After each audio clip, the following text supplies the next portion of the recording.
Hello. Alright, so in this video we're going to work you through a few problems here from this worksheet found from the Big Ideas Math book series for section 9.5 on sine and cosine.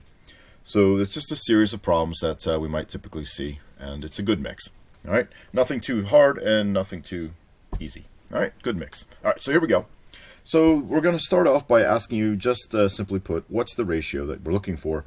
So the sine of j, sine of k, cosine j, cosine j, and cosine of k. Whew, tongue twister. Anyway, so when we're up here referencing j, all right, the question becomes, if that's my reference angle, I need to think of, well, where the hypotenuse, where is the opposite, and where is the adjacent? All right, now, these guys are only in those positions when I'm referencing the angle j. So again, just filling this out, the sine of j is going to be opposite over hypotenuse, so that's 12 over 13. The cosine of j is going to be the adjacent, 5 over 13. So what happens now when we switch to our reference down here to k, and I'll circle that one, I now have to rethink my three sides. Now, hypotenuse never changes, but the opposite and the adjacent now have flip-flopped. All right, so do keep that in mind. So when we're looking at it from the opposite corner across the hypotenuse edge there, we now have the sine of k, which is here sine opposite hypotenuse, 5 over 13, and the cosine of k is going to be the adjacent, which is 12 over 13. So out of curiosity, notice we get the same ratios, all right? And if you recall in the video I already have put up for you online, that the transitive property can be played here, and you can see that the first equals the second equals the third, therefore the first must equal the third. So the cosine of j will equal the sine of k. Keep that in mind when we get to question 3, 4, 5, 6. All right, and then over here I'll just put the answers here for what we're looking for without the explanation. So sine of j is equal to opposite, or maybe a little explanation, 30 over 34. Now in this one I should be able to reduce by 2, so 15 over 17. And then the cosine of j is going to be the 16 over 34. Now what's weird here is that it's a different spot, so sometimes our mind plays tricks on us and we lose track of where that hypotenuse is. And sometimes we'll go adjacent. Be careful. Always make sure you know where the hypotenuse is. The adjacent, you don't want to get the adjacent confused with that. So you can see 16 over 34. I don't know what I was writing the 13 for. So 16 over 34 again can be reduced by 2. Bring that down to 8 over 17. So you recognize the triangles are 8, 15, 17, Pythagorean triple. All right, and likewise transitive property, we know that the cosine of k is now going to equal the sine of that, so 15 over 17, and the cosine of sine of k is going to be equal to the opposite, which is the 16 over 13 reference, which is 8 over 17. Okay, so keeping in mind that transitive property, let's look at numbers 3 through 6. We're now saying, all right, so what's write the expression in terms of sine or cosine. The idea is that this problem is already in sine. Obviously sine of 22 is equal to sine of 22. It's not telling us anything. But what is it going to be equal to when I switch to the cosine? Well, it's also equivalent to the cosine of the complement. And that's because of this complementary effect in the right triangles. You can see it bear out with this transitive property that you get the same ratio when you move to the complementary corner. And then you use the other trig function because you're still referencing the same sides, but just from a different perspective. All right, so sine of 22, then take that off of 90 complementary, so that gets you 68. Okay, the cosine of 56, all right, will equal the sine, and the opposite of that one is going to be 34. The cosine, the opposite of cosine is sine, and 15 is now going to be, that's going to be 75. And sine of 37 is going to equal the cosine, and that's going to be 53. If I'm doing my math mentally, I'm not using the calculator. As you can still see, it's blank. So I'm hoping I Didn't mess up the complementary pairs on any of those. Okay, so now we're down to the problems where now we're going to play with the actual sine and cosine situation. So in here, we're referencing the angle 36. Notice tangent is out of the equation. I know we're not really talking about tangent much in this section, but we rule it out because you have two variables. So because we have two variables in the tangent situation of 36 is a over b, it can't be solved directly. So, but we can solve using the cosine of 36 will equal the adjacent. So that's hypotenuse, that's the adjacent, b over 25. And likewise, the sine of 36 will be the opposite, a over 25. So in this set, now we have to go to the calculator to solve. So 25 times the cosine of 36 will get b by itself. So let's go over here and let's click her in.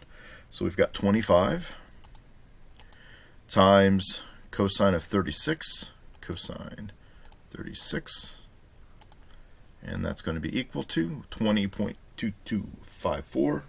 Let's just go to the nearest tenth this time for space, because this is kind of a small sheet we're working on. So b is going to be equal to 20.2. And down here we have 25 times the sine of 36, and I get 14.7, and that's going to be A. So calculators give us numbers, but it's always a good idea to like double check yourself, right? So how do we actually think about this just to make sure we're getting this right? Well, of these two numbers, this is how we do this. Of these two numbers, 36 and its complementary pair over here would be 54, right? So that tells me that B has to be bigger than A because opposite 54 and opposite 36 match up size-wise. So smallest angle, opposite smallest side, middle angle, middle side, largest angle, always hypotenuse, right? So keep that in mind as we go further.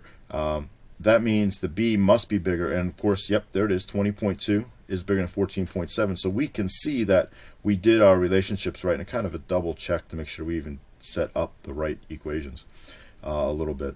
The calculator won't lie when we do the math. It's just making sure we didn't do any human error by setting up the ratio incorrectly. All right, so over here, we do the same situation. I'll just do number 8. We'll leave number... Oh, you know what? Let's do number 9. That 8's very similar to this. Let's do 9 because in 9 we're missing the hypotenuse in for R. So that's a good little situation. So in this particular case, to get the hypotenuse, I have a 117. I have the angle, and that would be the adjacent to the angle. So of our relationships, cosine gets me adjacent and hypotenuse. So that, by rule, is probably the quickest way to get any of the values. So cosine of 20 is 117 over that value of R. How do we get S? Well, we know the adjacent, S is the opposite, so believe it or not, this is a throwback question. So to get this leg here, I'm going to use the tangent. All right, so the tangent of 20 is equal to S over 117. Again, throwback problem, just because we did it before doesn't mean we can't use it now. It's not like we don't do any math that we ever did before in math, right? We're always reusing our math to actually improve our skills and to make more rules. So why not use the rule we worked on earlier this week? Tangent of 20 is equal to S over 117. So using the calculator, this problem is now going to be a division one because the R is going to come up here, right, in cross product, and then we're going to divide both sides by cosine of 20. All right, so when we divide both sides, that becomes 1. So I'll make that a nice definitive 1 so you see it. And then we have the math over here. The R is gone over here. So let's go ahead and take this, 117. Back that up. That's not a 7. All right, 117. Divide it by, and I need to divide that by the cosine of 20. So cosine of 20. And we get a value of, for R, 124.5. And when we use the tangent over here, this is going to take the 117 times the tangent. So 117 times the tangent of 20.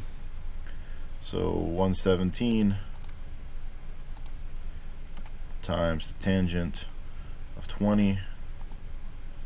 Let's see what the calculator bears out. 42. So S is equal to 42.6. All right, so let's double check. 124.5, that's the hypotenuse. It should be my biggest number. It is larger than 117. I like it. S is 42.6. 20 is over here. That means this guy's 60. Therefore, yes, 60 is larger of an angle. So therefore, my sides do measure out, doing that little quick check of which one should be the biggest. Okay, so now let's look at number 10. In problem number 10, that whole scenario is going to bear out here. We're looking at the sine relationship. So we're down here with theta and the sine relationship. And we're saying, well, it's equal to a half. All right, so that's 1 over 2. I'm sorry, opposite, Mr. Scholl. There you go. Opposite, 1 over 2. Very good. That works. That's legal based on the fact that that's a leg and that's a hypotenuse. 9962 in a decimal. Well, technically that's going to be, if we get rid of the decimal, do a little quick conversion.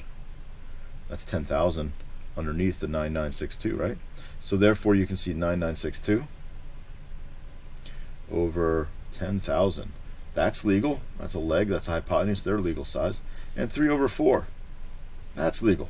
Smaller leg, hypotenuse. What's not legal is this. This is where we get our little error. 1.2654. How can that be?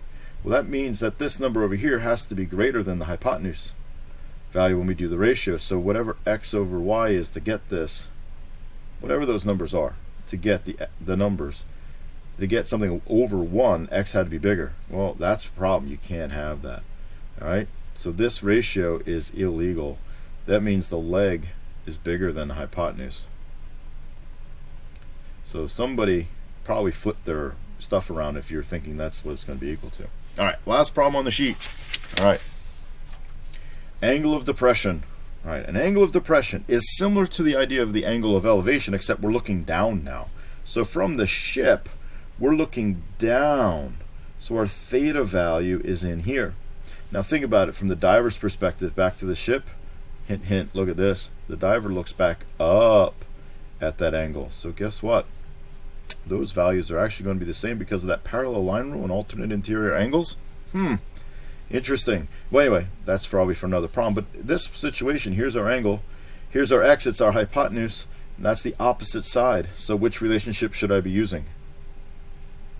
Very good. If you said sine, you are correct. So the sine of theta, well, the angle of depression is 11.